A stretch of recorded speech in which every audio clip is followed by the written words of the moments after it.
Also, since you've had an overview about, procurement, planning and replacement, sir, by when would you have liked the MiG-21s to be phased out completely? Obviously, they're being hung on to because the replacement is not there. Like you, explicitly said, you would have liked to replace them earlier. By when do you think India should have said goodbye to the MiG-21s, sir? And what attempts did you make when you were chief? Obviously, the replacements did not come on time. No, when I retired, I think the plan was, I think next 1 or 2 years they should all go. But as the total technical life of the airframe will get over.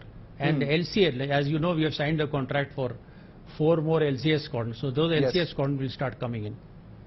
So our numbers will also not go down. It is, you see, you are short of numbers. You have an aircraft that is fully serviceable, that has been modernized. It has got life available. You can't throw away a car just because and you do not have any car. You got to fly that same aeroplane. You got to fight with it. You see what happens at such a short notice. Pulwama happened. Did you think about it before that? 1 week before that? No. Then what happened after that? We had 26 and we had 27. You see what has happened in Galwan. Suddenly you flare up. So that time what do? You can't write off, wind up all your squadrons and then suddenly say, no, I don't have aircraft. You do the best with what you have got.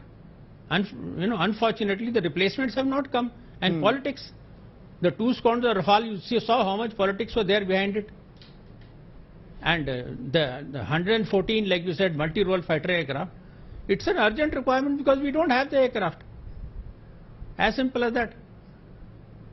I want to ask you a little bit about the politics of it, Chief Dhanoa, because you were in office during the time when a lot of politics were being played over procurement. What kind of effect does that have, sir, on those delays? And obviously there's a direct correlation between those delays and the fact that you have to hang on to aircraft that should have been retired.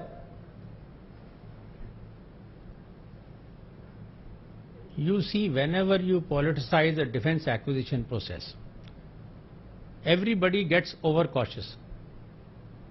And every file which you should move in, say, 1 month from one table to another will start taking 6 months. Because now everybody is scared.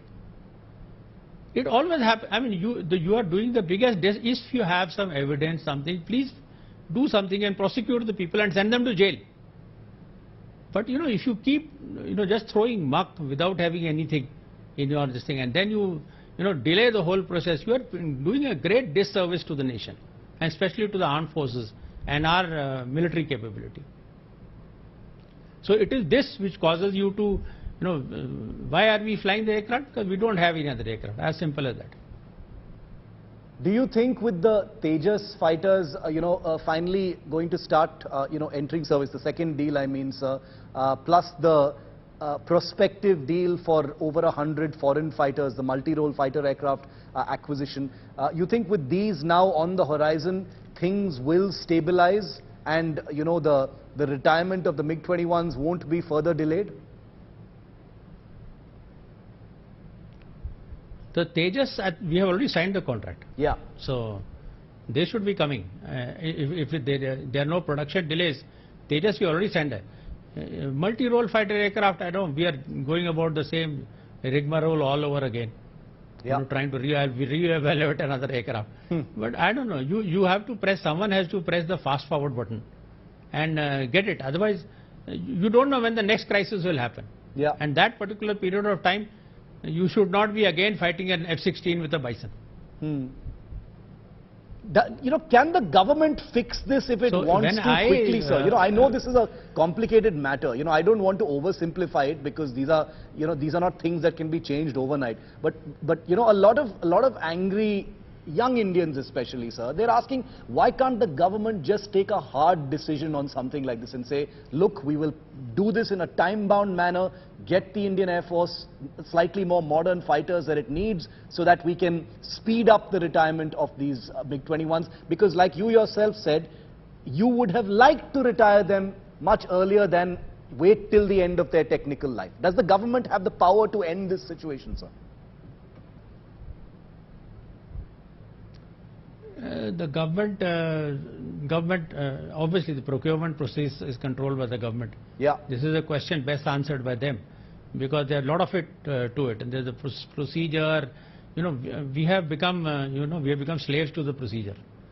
I think the national security priority has to override that, and you have to take a call. That is all that I can say.